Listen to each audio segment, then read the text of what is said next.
Il faut l'admettre, les sous-marins sont incroyablement fascinants.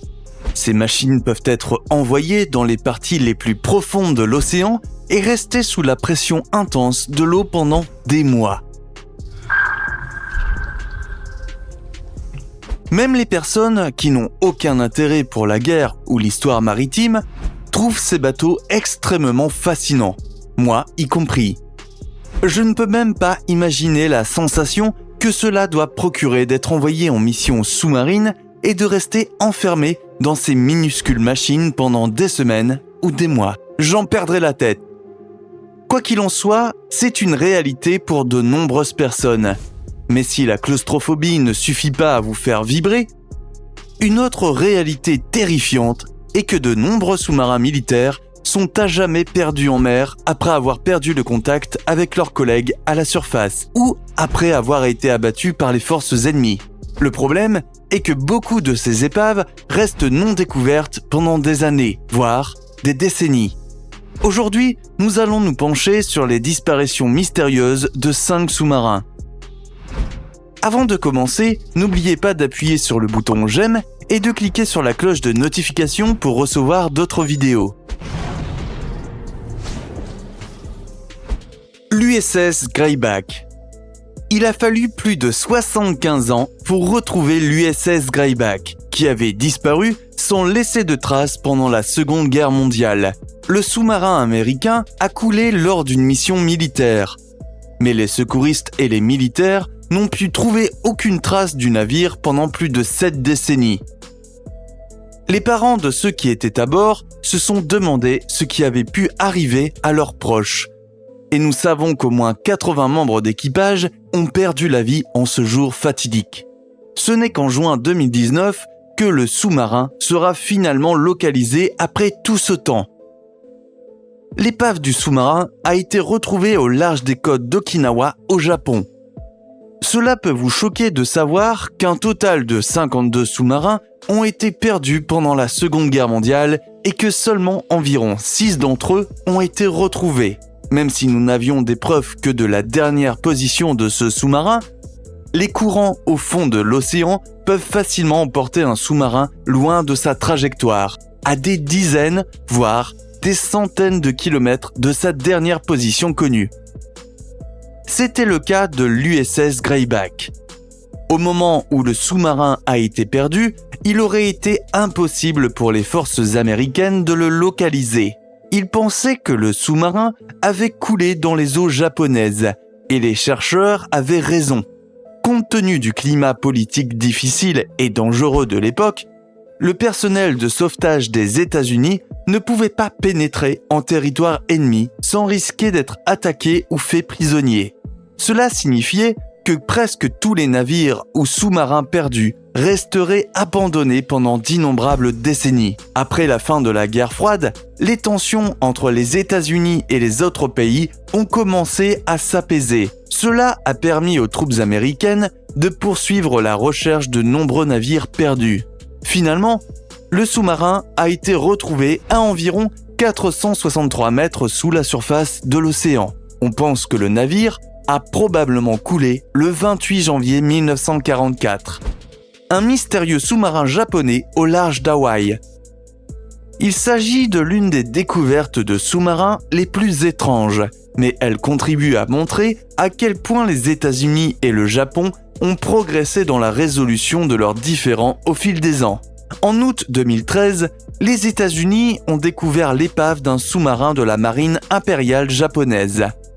Le navire a été retrouvé à une courte distance de la côte Oahu et a été localisé par pur hasard.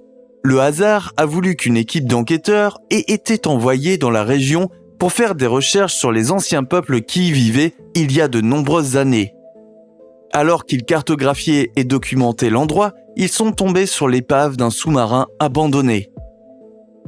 L'épave a été une énorme révélation pour les États-Unis et le Japon, car le navire avait été porté disparu pendant d'innombrables décennies. Lors de l'examen approfondi du navire, l'équipe n'a pas été en mesure de déterminer précisément de quel type de sous-marin il s'agissait. Il avait été énormément endommagé, ce qui le rendait presque totalement méconnaissable. Pendant la Seconde Guerre mondiale, les États-Unis et le Japon étaient de féroces rivaux. Cela a provoqué d'innombrables conflits en mer et sur terre. Pearl Harbor était l'une des plus grandes bases navales américaines dans le Pacifique, lorsque les Japonais ont décidé de mener une attaque qui restera dans le cœur des Américains pendant de nombreuses décennies. Comme les tensions étaient élevées, de nombreux sous-marins coulés à cette époque sont restés non identifiés jusqu'à récemment.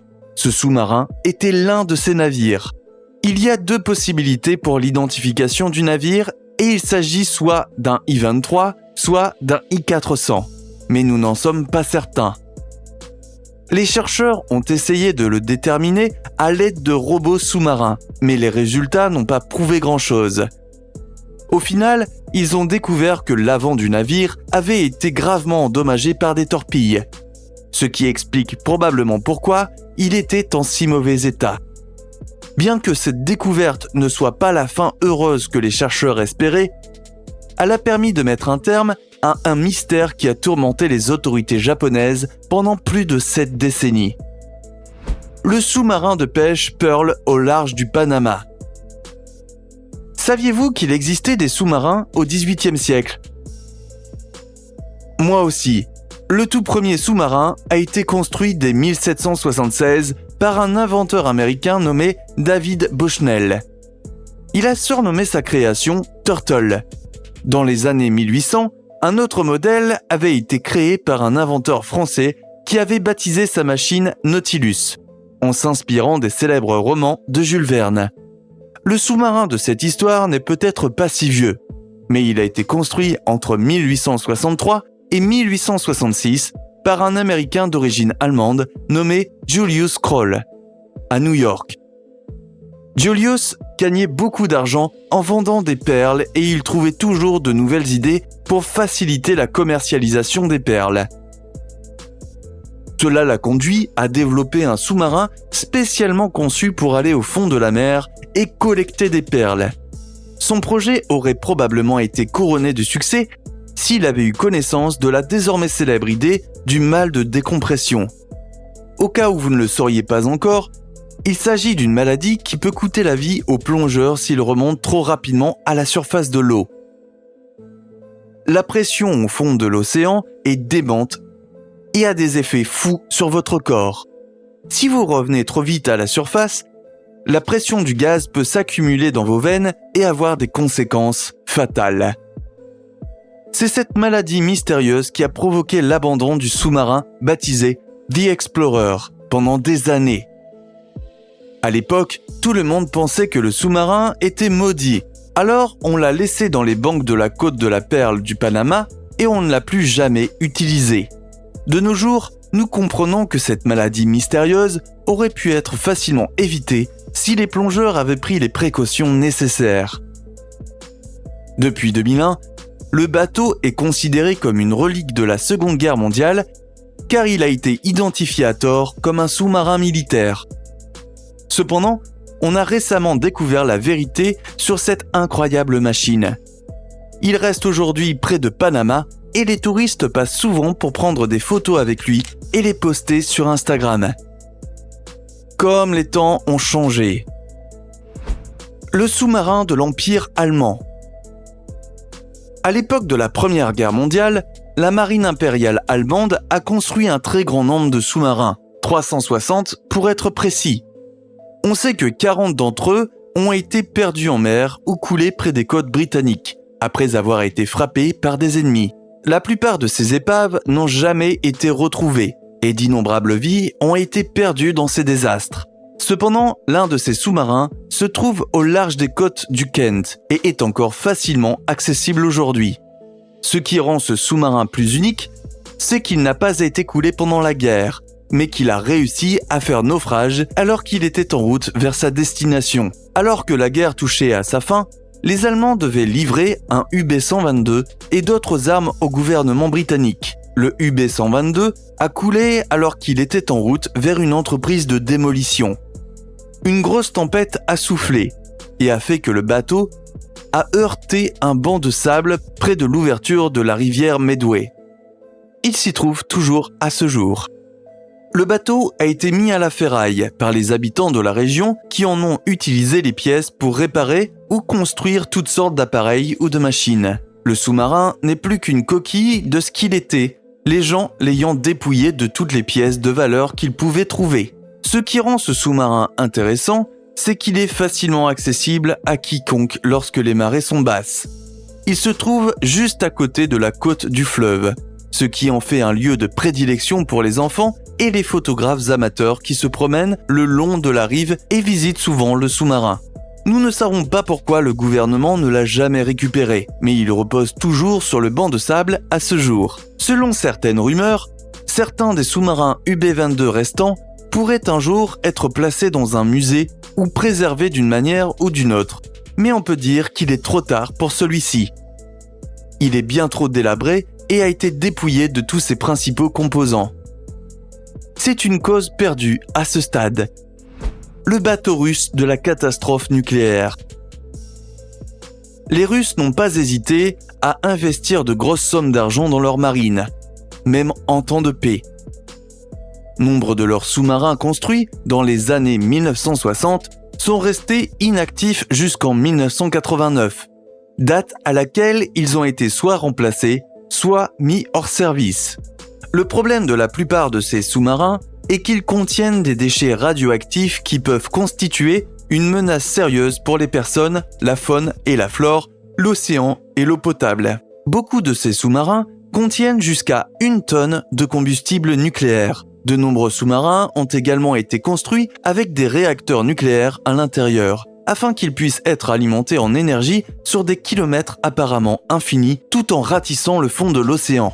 Il s'agit d'un progrès scientifique considérable, qui aide les Russes à mener à bien toutes sortes de missions difficiles, mais qui est mortel pour l'environnement. Cela signifie que la plupart des sous-marins nucléaires coulés se trouvent au fond de l'océan depuis plusieurs décennies, la plupart des plongeurs ayant bien trop peur de s'aventurer trop près d'eux. La plupart des sous-marins restants sont détenus dans les ports et attendent d'être correctement démantelés et utilisés pour de futurs projets. Ce qui est intéressant avec le K-159, c'est qu'il a été construit avec des pontons flottants qui le ramèneraient à la surface en cas de problème. En 2003, le K-159 avait effectué son dernier voyage et était en route vers un chantier naval lorsqu'une catastrophe fatale s'est produite. 3 hommes ont été chargés de pénétrer dans le K-159, qui était abandonné depuis de nombreuses années. On leur a demandé d'aider à ramener le sous-marin à la côte. C'est à ce moment-là que la catastrophe a eu lieu. Alors que le sous-marin était remorqué vers le port, plusieurs de ses joints se sont rompus. L'eau s'est alors déversée dans le sous-marin et a coûté la vie à 2 des hommes. Un seul a pu survivre, mais même lui était en mauvais état. On a estimé que la destruction du K-159 pourrait coûter au moins 300 millions de dollars au gouvernement s'il devait se débarrasser correctement des déchets radioactifs. C'est pour cette raison qu'elle est restée abandonnée pendant des années. Aujourd'hui encore, des centaines, voire des milliers de sous-marins se trouvent dans des ports navals du monde entier. La vérité, c'est que nous ne savons plus quoi en faire. Compte tenu du degré de perfectionnement de ces machines, il est dommage qu'on les laisse pourrir dans les eaux de l'océan. Qui sait, peut-être qu'à l'avenir, elles pourraient être utilisées pour emmener des touristes dans des aventures autour du monde. Dites-nous si vous êtes déjà monté à bord d'un sous-marin. Si oui, qu'en avez-vous pensé ? Imaginez passer d'innombrables semaines ou mois à l'intérieur d'une de ces minuscules machines au fond de l'océan. Cela me rendrait fou. Dites-nous aussi ce que vous feriez de ces sous-marins abandonnés. Les mettriez-vous à la casse ? Les vendriez-vous ou les laisseriez-vous reposer au cas où vous en auriez besoin un jour ? Il n'y a pas de mauvaise réponse, alors dites-nous ce que vous en pensez dans les commentaires. Merci beaucoup de nous avoir regardés. N'oubliez pas d'appuyer sur le bouton j'aime et de cliquer sur la cloche de notification pour recevoir d'autres vidéos.